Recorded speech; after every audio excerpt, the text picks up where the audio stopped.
जय जगन्नाथ सांग मैंने तीन तीन जिन शिखा तीन शिख कौन पॉजिटिव नेगेटिव और नेगेटिव से ये कर तीन लोक कथा शुणा देखा यहाँ कौन कौन गोटे गाँव बुझी हो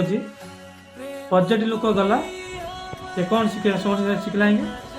जिनसा भल लगी तकाटा भल लगी तकाटा भल लगी आम पास सब भल लगी आसिक जो खावाटा भल था आसिक कह नेगेटिव लोकटा कौन कह ना भल लगे से कौन कह तकाटा भल था लुणिया होता पाँचटा ना पलणा होता मिठा होता एमती कहीकि आसिक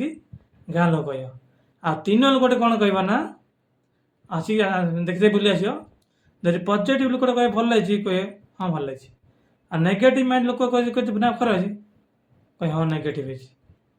एम भविष्य कौन शुणा पॉजिटिव लोक कौन ना अच्छी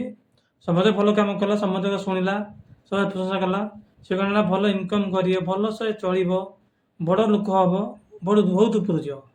नेगेटिव माइंड कौन सी भी से ऊपर जा कहीं समस्त कि क्या ये करके खराब व्यवहार करके चोरी करके लंठन कर जहाँ भी कर सी ऊपर जीव आ जी तृतीय व्यक्ति रहा सी कौन करा ना सी कार हो पाए कहीं एक कथा शुणे कथा शुण केमी चलो सी लास्ट जे खाल ही पड़ो एमती लोक ही अच्छा सांग मैंने रही जय जगन्नाथ।